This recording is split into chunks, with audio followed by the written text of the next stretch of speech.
So what's the most you've ever made right now since leaving prison?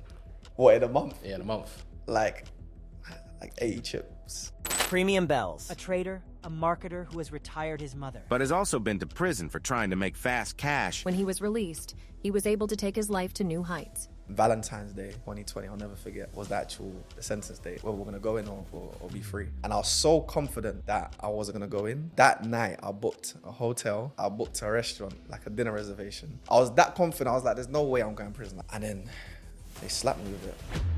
So from the day I come out, 9 months later, I was on like 12K. And at that period, I got ahead of myself a bit. And I took a mad L in 2022 when the crypto crash happened. All the companies that I was affiliated with, 90% of them were in the crypto space. And I was literally watching my income like drop down. Did you panic? Yeah, I did. I did panic. I was, sending money to my mum, most of my rent, my car, my lifestyle, like everything. Like it required a certain amount. And then I was now making less than that. So I went all the way down to like, I don't know, like $3,000 a month. First thing first, thank you very much, Bells, for coming.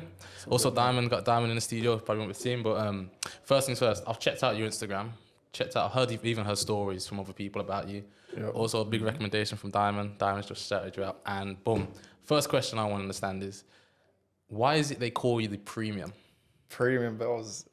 It's a funny one. Do you know what? The meaning of premium now is different from how it started out, if that makes sense.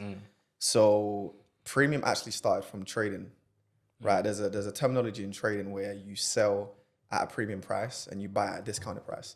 Okay. So when I used to educate my students like online, I always used to write premium on the charts. Anytime I'd sell, I would sell like a proper premium price. And then my students used to like put in a chat box, premium, anytime there's a premium price. And then it kind of just developed like the name. Yeah. Everything I was doing was always high quality, high class. And that's what premium was about, high quality, high class. So people started calling me that for a different reason, but it started from trading. Okay. So then I just kind of just ran with it. I was like, premium, everything premium now. So yeah, that's kind of how it started. It was weird. It's from trading, but then it kind of developed into like that meaning. So was it Bells first, or was it just? Yeah, Bells. My last name is Bello. That's where Bells come from. Yeah. So Bells, people have been calling me Bells since I was like 15, since football days. But then premium just got added onto it. So it's like PremiumBells. So yeah. Kind of just ran with it, yeah. That's a certified name. Yeah. Very certified. Yeah. In fact, it's even got on the chain. We'll have to see you on that one. Why'd you get on the chain? You know, it's a brand now, isn't it? Because it's what I represent. Everything premium is, everything I do has to be high quality. So as a brand, there's premium on everything. On my car is premium, on my chain. Okay. Like, it's just a brand. Is that car outside? Yeah, it's outside. Yeah, I want to see it. I want to see that. So it's just a branding thing, innit? Yeah, it's a branding thing. All right, so where did your trading journey start? 2018, I got introduced to trading through like a friend of mine I used to play football with. And I never heard of trading before that, but I've always been someone that was interested in making money. So when I sat down and looked into it, I was like, okay, this is something I want to start studying. So that was what, now 5 years ago? Yeah, 2018, January 2018. Okay, so I first took a look. When we spoke on the meeting, you said a lot of the stuff you do is obviously, you said one, to retire your mum, and to buy a house in? Victoria Island. Yeah, Victoria Island. And another thing you said was you won't stop until you reach, was it 100 M's? Well, my immediate goal is 100K a month, but the long-term goal is 100 mil. Now, what is it you plan to do with 100 mil? Well, number one is to give back 10%. So every pound that I make, I give back 10% to some form of charity, some form of something to give back. So if I can give back 10 mil, whether it's building something that can give back when I'm gone, like that's a big achievement for me, innit? So that's one of the reasons for 100 mil. Because if I can give away 10 mil, whether it's a charitable organization, whether it's something that I could, give back to the community, then that's what I want to do. So what about the other 90%? What is it you plan to do with that? 90%. It's more legacy for me. That 100 mil, I'm not gonna probably use in my lifetime, but it's pretty much setting up my last name. So that's what I come with that number. If I can make 100 mil in my lifetime and put things in place, investments, companies, infrastructures, and systemize it properly, then that can really like, you know, start a legacy for my last name. So yeah, man, that's what it's about for me. Okay. All right. You said, have you retired your mum already? Yeah, she's retired now. Like that How was does like that a make year you and a half feel? ago. Like, do you know what? It's weird, man. Some people think I'm emotionless, yeah, but like, I looked at it as a responsibility. My mom came to this country when she was, I don't know, 30, and she worked as a midwife. She used to work as a cleaner, like before being a midwife, and she grinded, she hustled, like to put food on the table. So she literally spent, I don't know, 30 years of her life, or even longer, grinding for us. So for me, it's like a responsibility. Like, okay, she's come to this country, not really understanding English, not really knowing anyone, so we can have a better future. Now, I was born here with opportunities. Like, I've got big opportunities ahead of me, so that's a responsibility for me to take that and, you know, tell her that she don't need to work anymore. She's done her part. Let me take over, sort of thing. So yeah, it felt good. But there's still a lot of goals I want to hit in that aspect. So yeah. So like when you, so obviously now you achieved this goal, it's a massive goal I think for anyone to want to retire. So what does your mum think of it when she looks at you? Like what did she say to you when you first said, "Yo, I've got"? She's done very this proud. I could tell. Yeah, she's very, very proud. I could tell. In the beginning, she's always supported me in entrepreneurship, but she didn't really believe in it. Nah. Right, until the results started coming through, and then that's when she was like, "Shit!" Like when I started buying her stuff, paying rent, like all these little things. So now she just prays for me and she's happy, man. So yeah. But she deserves it, man. Like she raised 5 kids on her own. So yeah. But it wasn't all sunshine and rainbows. You told us on the call. Nah, it wasn't, man. You know, if it was just a build up to this. Nah, it wasn't. That It you went wasn't. through some hard times. Yeah. If you want to tell the story again. Yeah, we can talk about it, man. I talk about it all the time. Yeah, I talk about it all the time. But it depends where you want to start. Okay, then let's just start. From the beginning. Yeah, start from the beginning because you What, said how? We're talking about prison, yeah? Yeah. Okay. In fact, cool. talk us through 2016 because you said 2016. That was when you was working. Yeah, so and 2016. you realised So it wasn't happening. Okay. I got into entrepreneurship, basically network marketing in 2014. I was 2014. Yeah. That's when I got into entrepreneurship. I used to work in recruitment as a consultant. So I got into network marketing, and this company I was like selling like, you know, was doing like broadband, gas, electricity, like mobile phone contracts. So I was doing that for about 3 years, but hardly made any money. But I saw like my mind got exposed to people making 10, 20, 30K a month. So that's when like my dream began. Like I want to be an entrepreneur. Like I want to make this sort of money. So my mind was exposed to that, but I made probably 1,000 a year in my first 3 years. What? So like $3,000 in total. Like I wasn't making. Like, So how was you surviving? No, I was still working. Oh, you're still working. I was still working. I was like in and out of jobs. I was still working. But then after 3 years, I was like, bro, this is long. Like I'm out. So I quit. And then that's when I started, you know, doing things that led me to go to prison eventually. So I was basically reselling TFL travel cards, right? Most people think I was selling drugs when I went to prison, but it's mad. But the reason I went in is actually crazy. I was reselling TFL travel cards. So this was back in like 2016, 2017. So we had a plug-in TFL that used to obviously get travel cards. Used to sell it to us for cheap. We used to resell it on for like half price. But we didn't think it was that deep, to be fair. It was like, we're just selling travel cards, right? Until when? Sorry? Until when? Yeah. Was doing that for about probably 9 months or No, so. until when did it get deep? Oh, well, when we got arrested, that's when we clocked that it was like, we didn't know it was that deep until they looked into it, got arrested, bought a case. And even when I first got arrested in, this was in 2018, after I started trading, I still didn't think of anything of it because they just let me go. And they said, you know, they're just going to run an investigation. But they let me go and I didn't get charged with nothing. So I didn't think nothing of it. But I knew that, okay, cool. Like, I can't be doing that stuff. And then this one I got introduced to trading in 2018 in January. And then after like 4 months, I started making around about the same that I was making in my recruitment job. So for me, like my main goal, like we said on the phone, was just to stop working. That was like my main goal.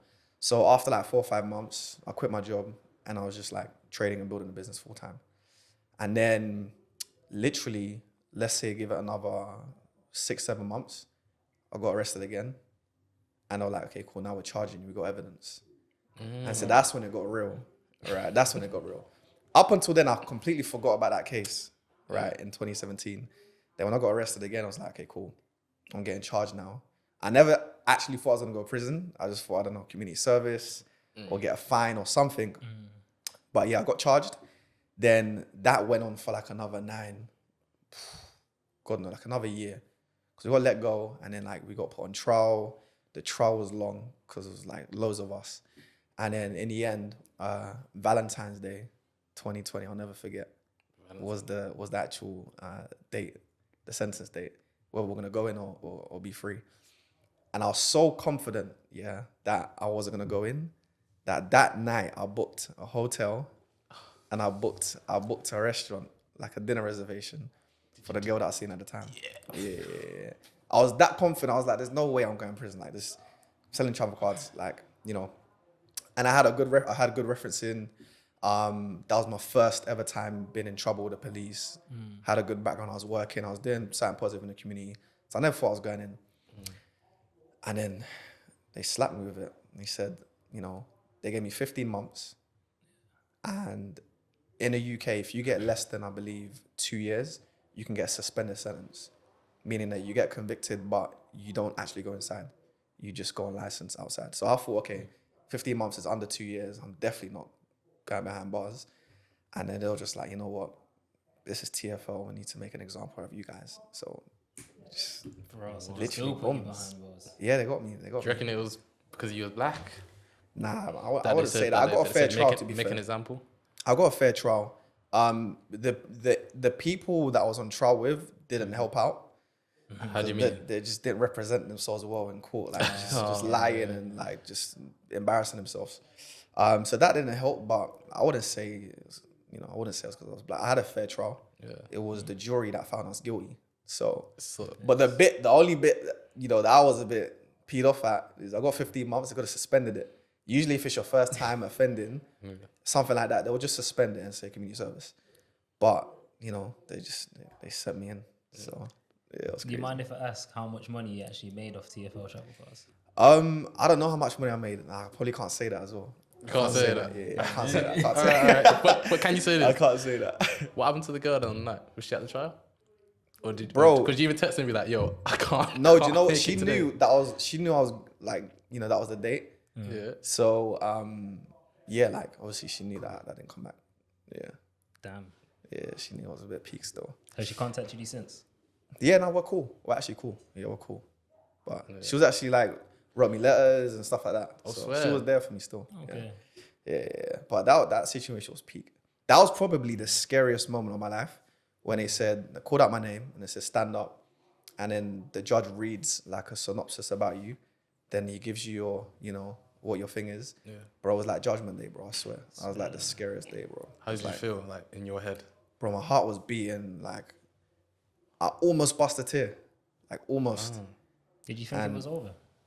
Did you think it was over? Like, you just thought, this might be the... What do you mean over? As in, like, your future just might be in jeopardy? Oh, no. I never thought that. What I was most worried about, at the time, I was helping my mum out a lot with the rent, right? Yeah. And I had built a business in the trading community, so I had a name for myself, right? And I had people following me that I was leading. So my main two worries was, okay, what's gonna happen to my business? It's not at a stage where I could just let it go. Like, I was still working every day on it. And my income is probably gonna go, right? I'm probably gonna lose my customers. And then of course, I'm not gonna be able to help out, pay my mom's rent. So that was my main worry. Other than that, like, I know how to handle myself. So I wasn't worried about going to prison. It was more about, okay, how's my mum gonna cope? And what's gonna happen to my business? So two main things. So how did mommy deal with it? She stayed strong, man. She came to visit me a few times, but she never actually showed how it affected her until I came out. So and then when we sat down and we spoke, it broke her, man. It broke her. Like, and that experience was like, and that motivated me when I came out. Like, I felt like for the first time, I let my mum down. Doesn't make sense. Yeah. So I was like, I need to make this right. So when I came out, I was on smoke. I was on like serious smoke. I felt like I let a lot of people down. I let my community down. I let my mom down. So I was like, nah, I need to make this right. So there was a lot of like fire inside me when I came out. Yeah. So yeah. So tell us about your time inside. What was you doing? Oh, prison, just don't go there, man. Just don't go there. Like you're just in a room like the whole day, like literally the whole day in a room. There's just madness going on as well. It's like a different world. We had to adjust like very quick. There's different rules. There's a certain way you got to move. Otherwise, shit could go left. But nothing happened to me or my cellmate whilst we're there. So it was calm. So tell me about, if you don't mind speaking about some of the experiences in prison where you thought, yo, I gotta get the out. You know, like the first actual day, we get there. So one of my best friends, we went in there together. So we was on the same case. So the first day, we're on the same wing. We come outside to they call it like a break time kind of thing. Yeah. So we come outside in the yard where everyone is, and it's our first day. So we're just we don't know what to expect. We're kind of sussing things out. And then the first thing we see, one guy's like walking up and down, and then he pulls out like a flicky, but like a made one, and he starts sharpening it on the wall. Like he's sharpening it on the wall. What the heck? So I'm looking at my guy, I'm thinking, bro, like, what the fuck's going on? Like, where are we? Kind of thing. Like, that was the first day. That was what he's saying. I don't know what he was getting ready for, but that was the first day. And then, like, the first week, we just saw fights all the time, bro. Yeah. There was always fights. Like, everyone was angry. Everyone's angry. Because imagine you're pissed off because you're in jail.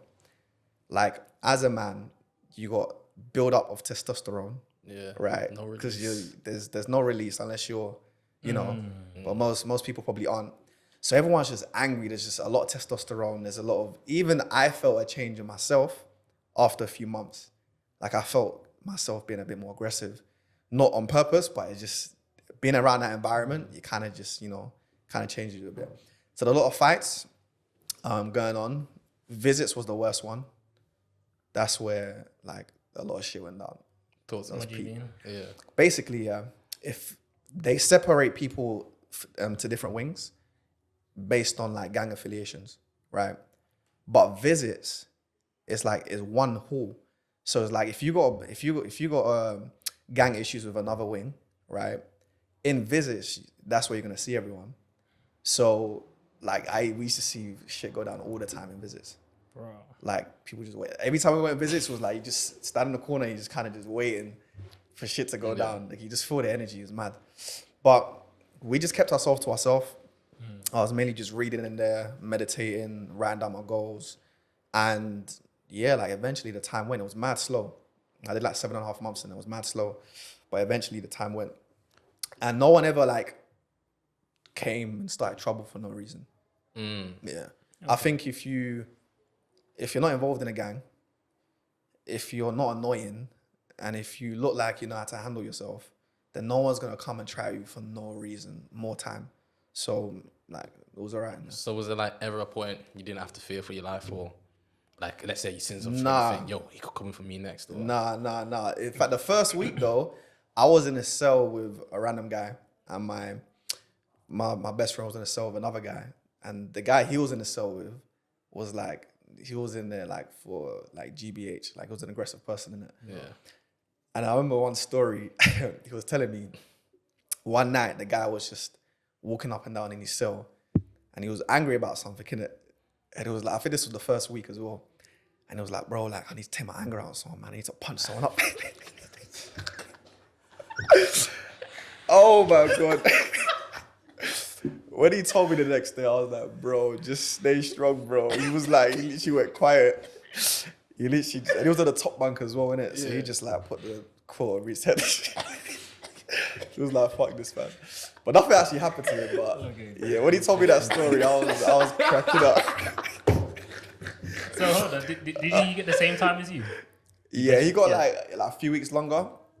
Basically the same time. Yeah. Then after a week, we ended up in the same cell, innit? So it was calm. Yeah. But that was funny, bro.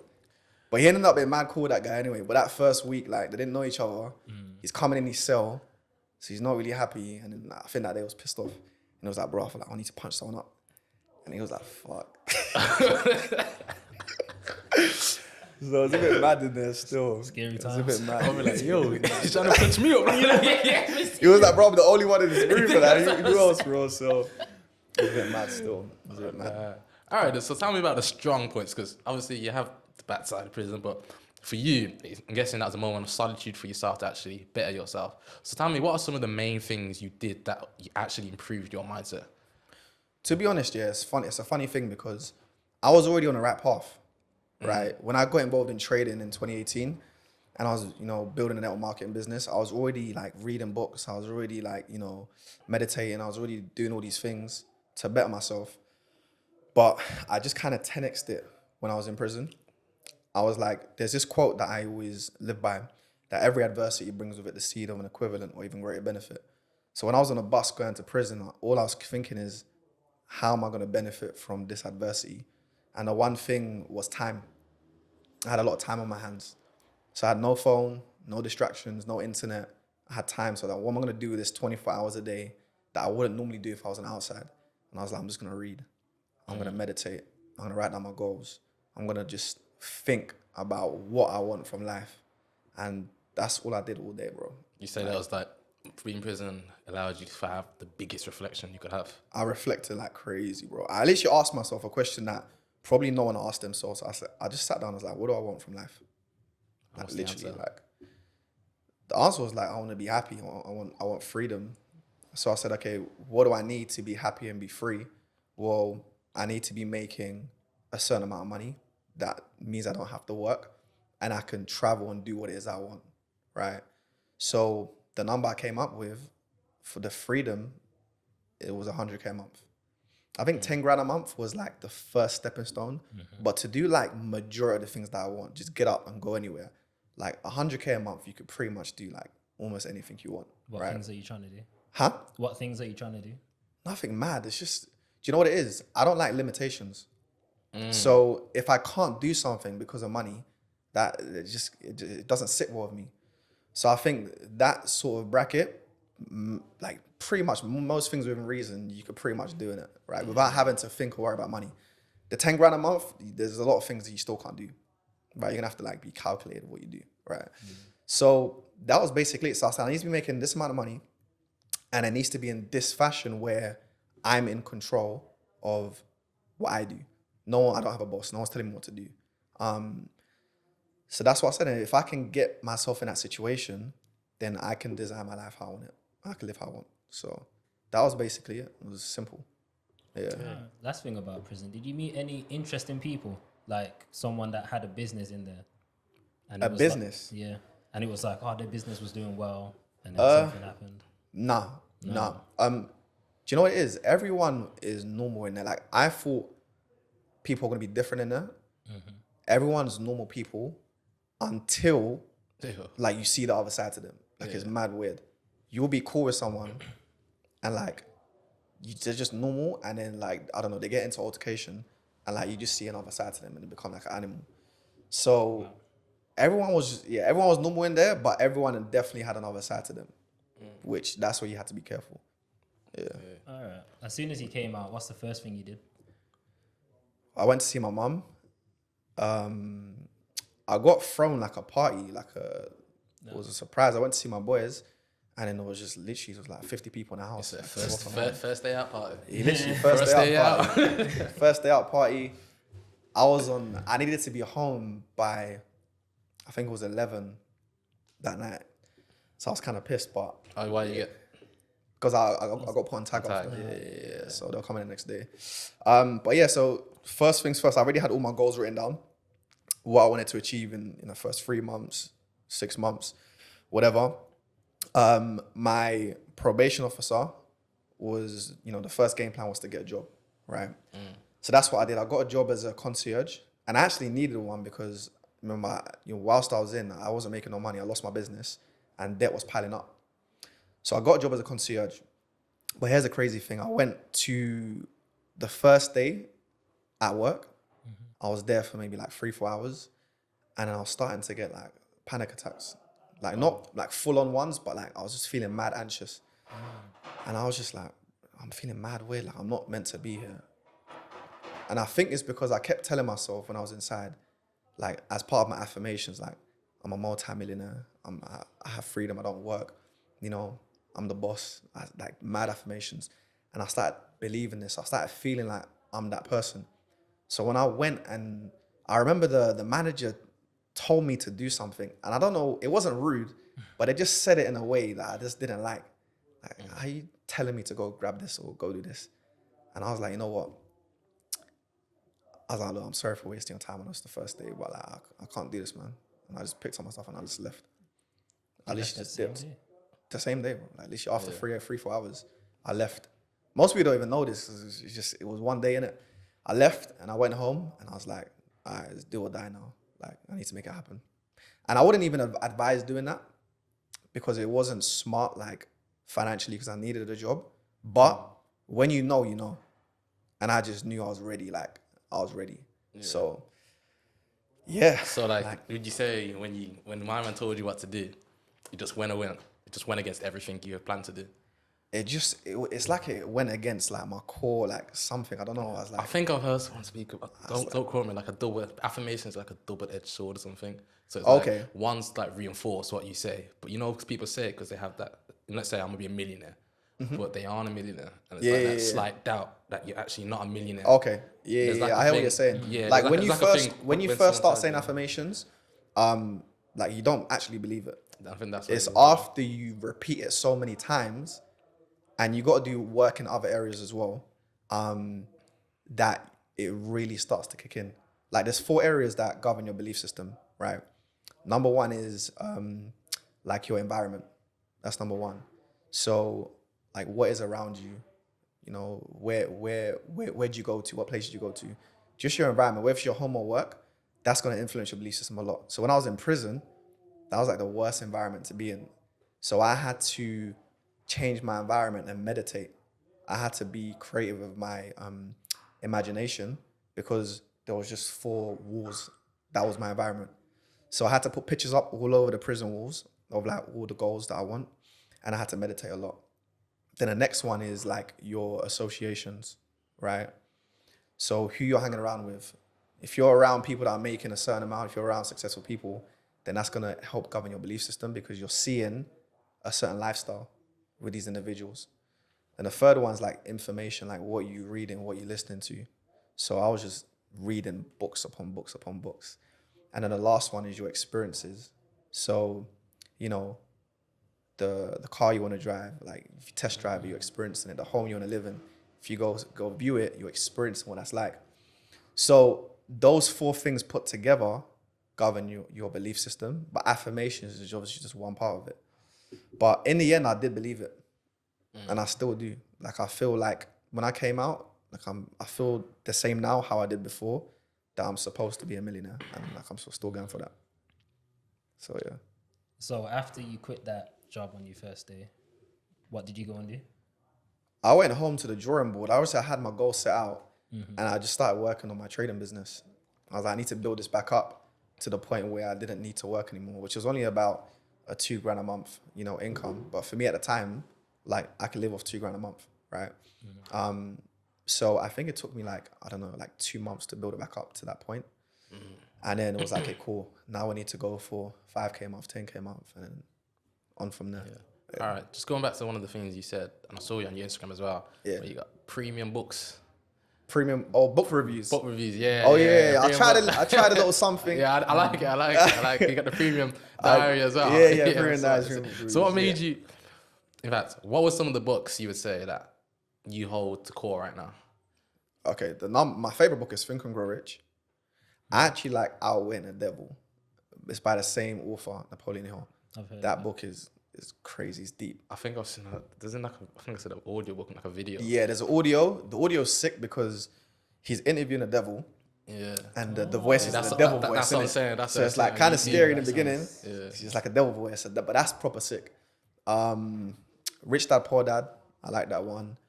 How to Win Friends and Influence People. Serious book. 7 Habits of Highly Effective People. Atomic Habits. there's a few. I think any books on habits is what I really like as well. Yeah. But those are a few of the books that I really like. So about journaling as well. Would you journal? Do you know what? every day? I've actually slacked the last week and a half, but I usually journal every morning. I'll just write a page of, you know, like I journal every week anyway with Premium Diaries, but every day I'd like journal in the morning. But I haven't like a week and a half. I've been traveling and whatnot. So I need to, that's stuff I need to actually get back onto. Because it helps just putting your mind on paper and it just makes you feel a bit more relaxed in it. So yeah. What does the morning journal consist of? Like, what do you write about? I write anything. Just write anything. Like what happened, not even what happened, but just what I'm thinking, what I'm feeling. If there's anything on my mind that's bothering me, I'll definitely jot it down. And then it's almost like therapy because you're speaking to someone, but you're just writing it down. So you're letting everything go onto paper. So do you write, as in write it down with a pen? Do you? Yeah. Yeah. If I'm journaling, I literally write it down. I do like 1 or 2 on my pages. laptop. I feel like that's weird. Oh, you type it? Yeah, I feel like I can get. Obviously, I have 100 thoughts. I can do it a lot quicker. You can probably do it quicker. That's what I'm saying. But when I'm doing it every day, like, because it's every day, there's not that much to talk about every day. Oh, yeah. Does it make sense? But if it's like once a week, then there's a lot to talk about. So yeah, I do it daily. If you could give us three of the most helpful, I don't know what the word is, tricks or lessons that you learned from the books that you read, what would your top 3 be? That's a good question, you know. I wouldn't say from the book, but my biggest tip for anyone is whatever you want to do, just find someone who's doing it right now that has the results that you want. Find a way to get into that person's network, usually by adding value to that person, get around them somehow, and then basically like learn from what they're doing and implement what they did. That's like the simplest formula I could give. Because you can either go the long route and just learn yourself and it's going to take you longer, or just learn from someone who's already done it. And if they're willing to teach you, then you implement what they teach you. And is that what you did? That's what I always do, yeah. Anything. Like even now, like literally just 2 weeks ago, I went to Cyprus because in my line of work, in marketing, there's these 2 girls that are killing it on TikTok. Oh, Yeah, they're killing it. So I'm like, cool, use that same formula. Find someone who's got the results that I want. They were getting so many clients off TikTok. I don't know how to use TikTok, right? Yeah. So I was like, I need to learn how to use TikTok. Now I could go on YouTube and, you know, find out how to use TikTok. But the quickest route is, okay, these 2 people have the results, right? I don't know them like that, but like we kind of know each other. So I was like, cool, let me find a way to, you know, get into that environment. So I was like, cool, they were in Cyprus. I was like, I'm going to come to Cyprus. I'm going to stay in the same resort that you guys are at and find a way to add value to them. I added value with what I know in the industry, and they taught me about TikTok, right? Just like that. Just like that. So I was there for a week. And then when I came back, I implemented exactly what they told me to do, and I'm already seeing the results. So that's just like one example. So everything I do, anything I want, I'm gonna find someone who's got it, find a way to get connected with that person, add value to them somehow, because it's not gonna be for free. And then when I do get information, implement it the right way. Perfect. That's it. nice. Yeah. That's what I'll say. So I want to ask you, what happened to your friend after prison? Because obviously you've come down this, you've come down this great path. We're still boys. We're still Like, boys. he's doing his thing, yeah. He's trading. Yeah, he's doing his thing. Trading. Like I'm more like on the business side with network marketing, and he's more like on the trading side. Yeah. So, Did you ever like face any adversities coming out of prison, going back into business? Yeah, adversities in business, yeah. Yeah, definitely. Quite a few. Did anyone kind of discriminate since you have a criminal record or anything? No. Do you know what? That was my biggest fear. Yeah. Was what are people gonna say? Because from my knowledge, that's never happened in my industry. Like someone's like start building a business in network marketing, and then they went to prison and then they come back out to build it again. It just don't make sense. I was like, bro, like this don't make sense. So I was always nervous about, okay, how's that gonna look like? But I think because I was open about it from the get-go, like as soon as I went in, I told my brother, like maybe after 3 days, make a post on my Instagram and say Bells will be out soon, so people know who I am, right? So I was open about it from the get-go. And when I came out, like I literally posted as soon as I came out, put up my story, and I was like, yo, like we're gonna rebuild this. And I was like, you're not gonna watch the journey. So I posted everything. So I think people respected the fact that I was open Transparent. and I was transparent. And yeah, like people got inspired by watching the journey as well. So yeah. So I want to know the process of you going from 2K to how much did you end up? What's the highest? Well, in that company was like 12K a month. How was the process of that? I'm not gonna lie, that was the hardest like 6 to 9 months of my life. Like I was doing relentless work because basically I wanted to like compress time frame. So what would have took me like, I don't know, 2 years, I wanted to like do that in 6 months. Okay, so you believe in patience. Yes, Okay. I do believe in patience. So why did you choose to speed up the process? I think there's areas where you need to be patient, and there's times where like there's a window that you can run through it. And I was in the industry for already 2.5 years. I had already been developing. I already had all the skills. I already had the knowledge. But I just had personal issues that were holding me back. I believe personally I would have hit that 12K a month way before if I didn't have that period where I was on trial, dealing with this case, going to prison. So when I came out, I was like, okay, cool, shackles off. Like, this was meant to be done time ago. Like, let's get it done. So that was my mindset.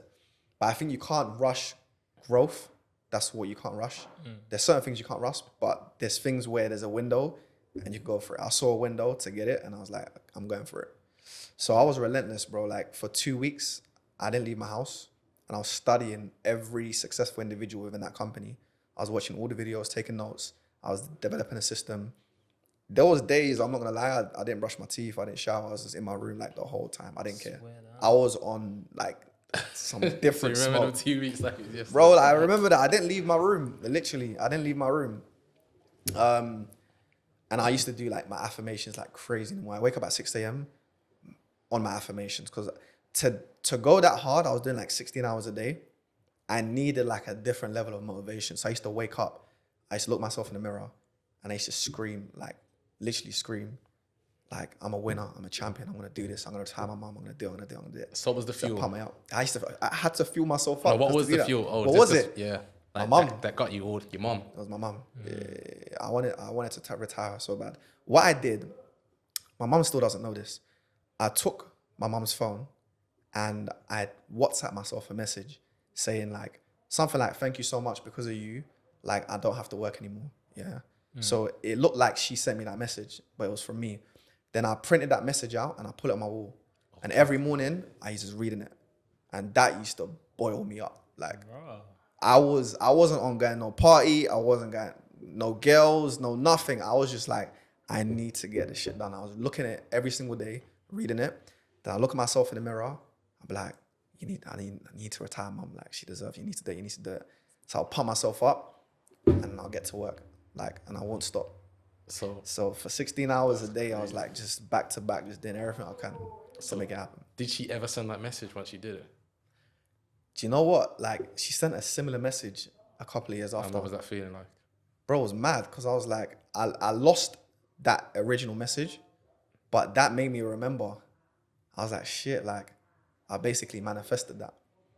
So it was crazy. It was crazy, man. Like, she sends messages like that quite frequently, but yeah, it was crazy that it actually happened. Yeah, it was mad. So once you reached that, what was it, 12K a month? Yeah, so that was after like 6 months, no, 9 months of coming out. So from the day I come out, 9 months later, I was on like 12K a month. Jeez. How was that? And then it was, do you know what? It was a big milestone for me, not because the number, but because that was the first time that I proved to myself that belief works. All the time I was doing affirmations, writing down my goals, like you believe it, but you don't really believe it until it happens. So when it actually happened, I was like, shit, like I actually did it. That's when I was like, I can do anything then. I was like, okay, cool, let's go for 100K a month. Like, Is that the why next thing not? you said to yourself? Yeah, I was like, well, as soon as I got to 10, I was like, I want 100K a month. So what's the most you've ever made right now since leaving prison? What, in a month? Yeah, in a month. Like 80 chips. Oh. Like, UK? Yeah. There was 1 month though. 1 month. It was literally 1 month. All right, 80K close to 100K. That's mad. Yeah, it was 1 month. And that at that period, I got ahead of myself a bit. I thought like, yeah, this is it. Like I just thought I thought that nothing can go wrong. Oh, that's it. Okay. Does it make sense? Yeah. So when this was coming through, it went from 12, then like to 20 in a month, then to 30, 40, 50, then it was like between consistently like 30 to 40. Then it like 1 month it went up, and I was just like, bro, this is crazy. And I started spending, you know, I was literally about to ask. not all of how it. was Like your I wasn't alcohol spending use? like crazy. I was saving, but like I'm a lot more strategic now. But before I was like, if this is gonna be like this, then why not book a first class? You know, when I'm traveling. Where did you go? You know, Dubai? went to Dubai. If man's got 8 rats coming, That's Man's it. got Everybody would go. Let me get sports cars. I went to Dubai. I was like, cool. Let's do first class instead of doing, you know, economy. So How much did that cost? Yeah. I was like How much 3.5. 3.5. Okay, Yeah. When I think about it now, all these things add up. But at the time, I was like, it's only $3,000 compared to so and so. yeah. So then it's like, cool. Let's get a suite, you know, with the outdoor swimming pool. How much And it is was the so suite? dumb, yeah, because the place I was staying, I was by myself, but the one bed didn't come with a swimming pool outside. And I really wanted a swimming pool outside. So you got a suite. So I was like, I got the 2-bed suite because there's a swimming pool outside. So these dumb things like this. Does it make Okay, sense? now how much was that? That must have been about 4.5, How many nights? like 10. I was there for 10 nights. Alright. Okay. Then I was like, cool, okay. Now I need to get the Lambo, you know. So how much was the Lambo? It must have been like, I don't know, like 600-700 a day. Something like that. I didn't get it for the whole 10 days. But yeah, there's little things like this. I mean, you need to enjoy yourself as well. Yeah. I'm glad I experienced that, you know, whatnot. But this was how I was thinking, like, this is always going to be coming in. So, okay, this is only like, you know, 10% of it or 50%. And then I took a mad L in 2022 when the crypto crash happened around March. Like, all the companies that I was affiliated with, 90% of them were in the crypto space, and they literally collapsed within Just like that. like a 2-week period, one after another. And I was literally watching my income like drop down. Did you panic?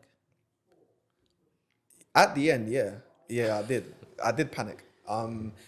I didn't panic in the sense of I thought my life was over, because I always knew like it's just there's adversities and you make. But I like panicked in the sense of, okay, right now, what am I gonna do, right? Because I had a personal assistant I was paying a full-time wage to. I was, you know, sending money to my mum, most of my rent, my car, my lifestyle, like everything. Like it required a certain amount, and then I was now making less than that. So I went all the way down to like, I don't know, like $3,000 a month.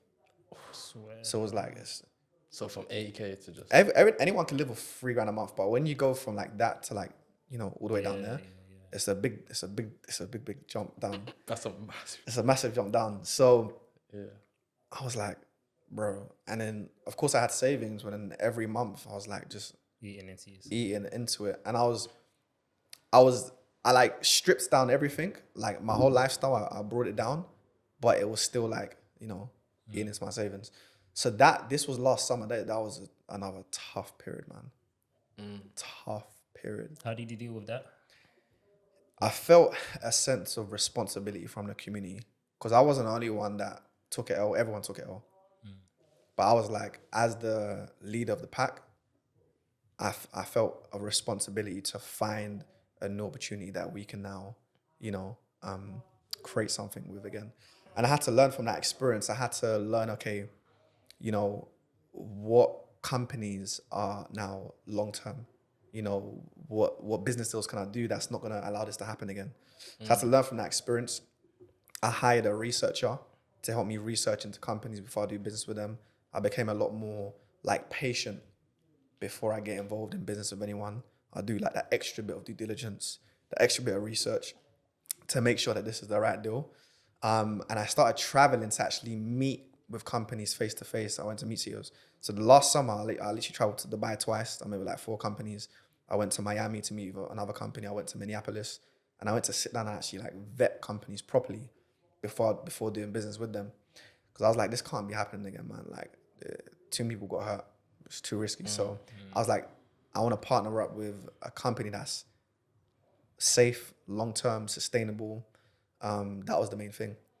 But it took a while, like for 4 or 5 months, like I was just had no opportunity.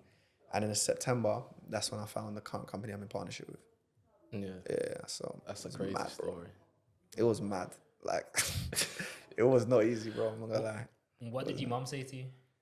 Because I'm guessing you told her. Yeah, but I didn't make it sound as catastrophic as it was. Yeah. So I was just like, like, I'm not gonna be able to send as much, but because, business isn't as buoyant, but, I still send her enough. But I didn't make it seem like that because she probably would have panicked. Yeah. I think she started clocking in the end, like, is everything okay? And I'm like, no, everything's good, But that's just how I am in general. Like, I like to face my shit just on my own. Like, I don't really like to complain about my issues or talk about it. If I'm going through something, I'm gonna just face it. Like, even when I was on trial, no one knew. I was like, I'm gonna face this shit by myself. Only a few people knew. So that's just my mentality anyway. But it was tough, man. Like, there were times where I was literally like, bro, am I gonna be able to, like, pay for everything? Like, it's mad. Like, there were times where I was literally thinking that this was just last year. But I just kept remembering, like, bro, look at what you came from, bro. Like, you just came out of prison 2 years ago and look what you did. Like, this is minor, bro. You got your freedom, you got your resources, you could do it again. So I just kept telling myself, you could do it again, you could do it again, you could do it again. And then the opportunity came and I just, like, it worked. But this time it was different because I'm more experienced, got a bigger network. I've done it before, I'm more confident. So it was a lot more of a breeze than, like, doing it the first time around. But it was just mentally tough. Like, just, okay, was it luck? Or, did you just catch a wave? Or do you really have the skill? Do you know what you're doing? So that was the biggest challenge. And that was something I wanted to challenge myself on. Like, can you do it again? Was you still doing your affirmations? Yeah, I still did that. But here's the weird thing, right? Because I was doing my affirmations for, like, 100K a month. I was like, I have to do affirmations for, like, 10K a month again. So it was like, bro, it was, like, a bit disheartening. I'm not gonna lie, I was like, shit, man, like, I've already been there and I have to, like, re-psych myself up. And that's a hard thing. And that requires you to be quite humble. Like, you had it, okay, you lost it. You're not there anymore. So you have to start doing the things again that got you there. That was what I found quite tough. I had to go back into the trenches and, to be humble. And I didn't have the lifestyle anymore. I had to, cut a lot of things back and just get to work. So that was tough, man. That was tough, but that's it. Yeah, it was a lesson. Out of curiosity, how did taxes work at that stage? I'm guessing you had an accountant. Yeah, I got an accountant. Yeah, you have to have an accountant. Yeah. But when you're an entrepreneur, like, you get taxed a lot less than in corporate because you get taxed after, right? And there's obviously, when you speak to your accountant, there's things you could do. So yeah, it works a lot different. All right then. So I want to hear about, because this only happened last year summer. Yeah, like the crash. So it's been a bit like 6-8 months or 9 months. How's things been going since? Yeah, just recently, like, I got back to, the 5-figure months, So I don't know, I still feel like I'm in my process, if that makes sense. Like, I've still got my goals, I'm still working towards it. So, like I said, 100K a month is, like, the first real destination for me. So up until then, it's like everything else is just noise, I'm still, like, focused on that goal. But yeah, I'm a lot more laid back than I was before. Why is that? My confidence. Like, I know it's not luck. I know it's... And everyone can have this. I've just, finally realized it in me that I can get whatever I want. So now I'm more enjoying the process of it. Because if I'm going to get there anyway, there's no point stressing over it. There's no point, like, beating myself up. Let me enjoy the process. I'm going to get it anyway. So, and that mindset has attracted things a lot faster than it did before. That makes sense. Yeah. When something is yours, like, you don't need to stress about it. It's yours, So that's the major difference from before to now. Can I ask you, did anyone treat you differently when you started making all that money? Yeah, everyone. Yeah. Everyone. Not everyone. Like my boys, not so much. Like they were happy and they might look to me different a little bit, but still the same. But on a outside, people that didn't really know me like that, I felt it. Just a bit more like in terms of respect went up, you know. Or if like I would be saying the same thing. If I'm giving advice to someone, I say the same thing that I said when I was making $2,000 a month. But now they're like, oh, wow. Like, I feel like that's write like this with down. you know, it's always Bro, it's like, I've been saying the like same real, like, oh my god, thing. he said it. It's so Like, true. it's Like, not, I haven't got any new thing, gems. I ain't got any new gems. Like literally since 2020, I've been like saying the same thing. It's like nothing new. But people won't listen to me then. It's like the money's like a validation. Yeah, but rightfully so. Because I wouldn't listen to someone who hasn't got the results. So rightly so. I'm only going to listen to someone who's got the results. And someone, if someone's, I don't know, making 100K a month and they said something, I'm probably going to be like, oh wow, that's write that down. yeah. So it's normal. I think it should be like that. So what did like making money do for you? Like, in fact, what about like on a dating perspective? I'm going to talk about that. To be making more money, and we spoke about this on the phone, it didn't make me happier. Right? I was already like content from the point where I just didn't need to work a job. Yeah. When I was able to tell my mum to start working, that did bring a different level of fulfillment. But at each stage, like I don't feel like it makes a difference in that aspect. The major difference it makes is I just have more choices to do things. And sometimes it's always the little things as well. The little things that I'd want to do, but I'd think, oh, like, do I have enough money to do that? Or, you know, do I need to save for this or save for that? Little things I don't really need to think about that I used to think about. Yeah. It's the smallest things, like, it's crazy. Whether it's like, I don't know, traveling or booking a hotel or eating out somewhere or like going out, wherever it is. There's so many little things that when I deep it, I used to have to think carefully about everything I do. Whereas now, all like the basic things, like I don't think about because it's just, you know, it's all the same thing. And I think that is one of the reasons why I work hard, because I want that freedom where I don't have to be thinking, oh, I need to do this, or I need to pay this bill or this. I want it to just be all minor, if that makes sense. So I say that's the major difference. All right. Yeah. Do you mind if I ask you, did you grow up with your father? No, I didn't. Do you reckon He that left. gave you that extra drive? Yeah, because I've always wanted to provide for my mum. Always, because she raised 5 of us herself. And I saw like her do night shift, day shifts. I saw when, you know, she was cleaning while studying to be a midwife. Like I saw that whole process growing up. And I knew from very early on, this isn't how a household is supposed to be like. It's not meant to be like that. Like she's going through too much stress. So from very, very early on, I was like, I need to like step up.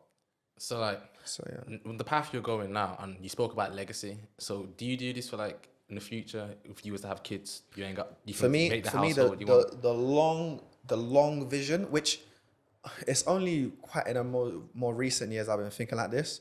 I used to think like survival. Then I used to think like, okay, I need freedom.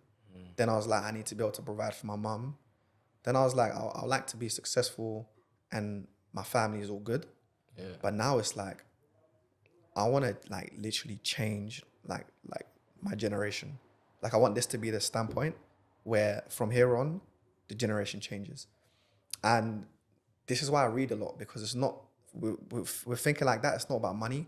It's about, can I pass down the right information, the right systems for my kids to pass down to their kids, to pass down to their kids. So this is where I'm at now. This is the stage I'm at now, is thinking more about legacy. Okay. Yeah, it's definitely legacy. And if there's one lesson you could teach down and be passed down for generations, what would that one lesson be? How to take control of your own mind and direct it to whatever desire that you want. How to think for yourself. Most people don't think for themselves. Most people don't question anything as well. Like we do things on a day-to-day basis, and because it's normal, it's just normal. Like you just don't question it. Now I question everything. Like I really try and meditate and question everything. So yeah, how to take control of your own mind, think for yourself, and direct it to whatever you want. Like put your mind to it. So why do you think a lot of people just go about their lives not questioning anything? Because naturally, I think as humans, we're followers. We're like sheep naturally, right? We adapt to our environment without even knowing it. If you're around, you probably know this, if you're around your boys from where you grew up, you're going to speak a certain way. If you're in a corporate environment, you're going to change the way you talk. Naturally, it's just how we are. So I think it's a natural thing, but also we're not taught in school how to really think for ourselves in a real world, all right? We get taught about like maths, English, and we take tests and whatnot, but really how to survive in a real world, we don't get taught. We get prepped how to work for somebody else, but we don't get prepped on how to be the one hiring somebody else. So, Have you ever thought about doing vlogs? do you know what? There's a lot I thought about. Vlogs, not so much. Why? I just haven't really thought about it. I thought about doing a podcast. Okay. But for me, this is where the patience comes involved, where there's a timing for everything. There's a lot that I'm doing right now that requires my attention. And it's like, I don't want to be doing too much at once. Like there's a time for everything in it. So I was thinking about doing a podcast this year, but I decided not to. Yeah. I got a question. So I was looking to get in trading to start as a side thing. So what would you recommend to somebody who's looking to begin trading? Same thing, bro. Just the same Find thing. someone who's Find got someone. the results that you want. Whereas a personal company, find a way to get connected with them, get that information. But then in the trading world, you got to really vet, because sometimes it's hard to tell who's real Yeah. and who's just capping. So how did you do that? I didn't have to do that because I joined an actual like education company. So it was a bit easier. If you're going for an individual, then it's like you have to probably vet a bit more. But if it was a company, it's a corporation, like they've done the vetting process with the educators that come in onto their system, and it's a bit of an easier process that way. And why is it you picked trading? I didn't pick it; it just came to me. It just But came I was to you. looking for anything. Yeah. Like I was not anything, but in terms of being an entrepreneur, I'd done network marketing for a while. I started off with door-to-door sales. Yeah. Yeah. But just anything that was not the job route. I just knew it wasn't for me. Every job I've been in, even if I've done well, I was good at it. I mainly done sales or recruitment. I never felt comfortable. In an office, I always had this feeling in my gut, like I'm not really meant to be here. So I always knew. So when trading came, I was like, cool, this looks good. Like, let me give it a go.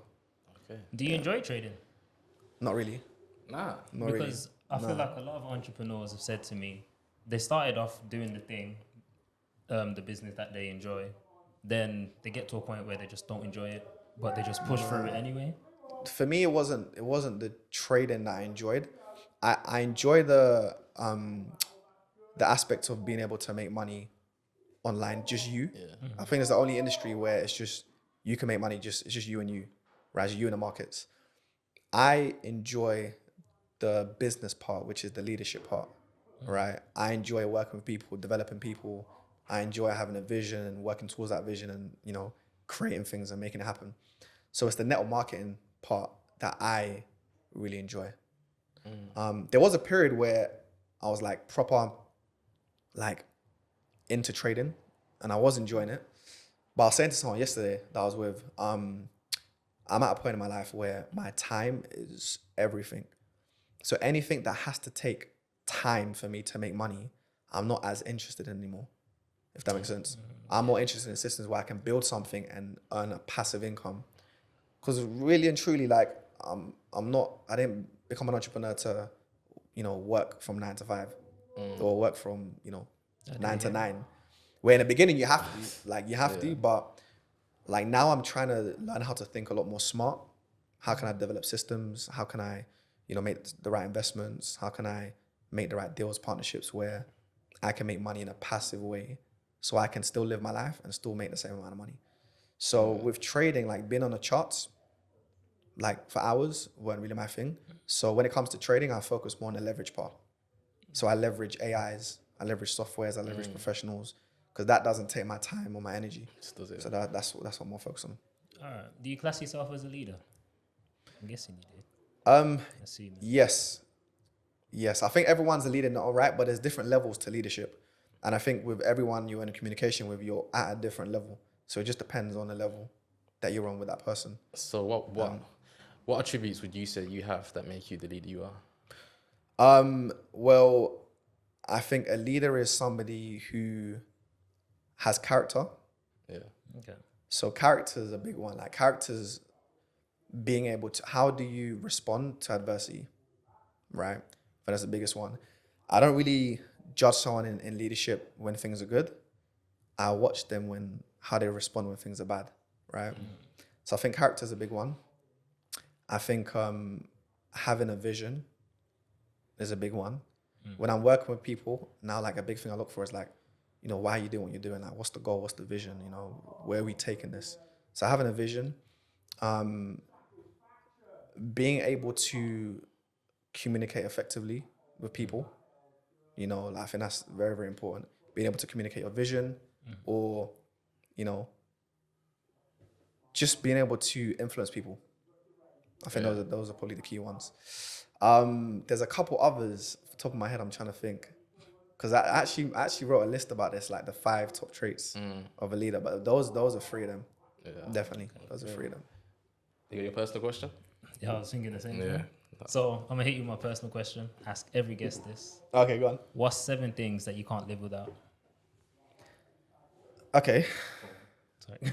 You say phone? Yeah. Okay, yeah, phone's one of them for sure. You can't live without money. Okay. Interesting. Can't live without food. Right now, I'm probably into gym. Yeah. I like that. I can't live without the spa. Like The spa. everyone that knows me, That's I'm it. always in the spa. Like anyway, I can't live without the spa. What else can't I live without? 2 more. Shit.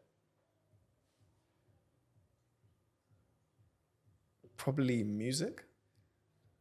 Okay. And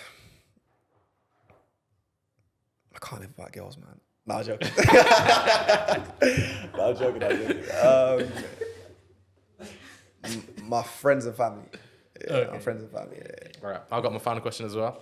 Yeah. So if money wasn't a thing, what do you think you'll be doing right now? Good question.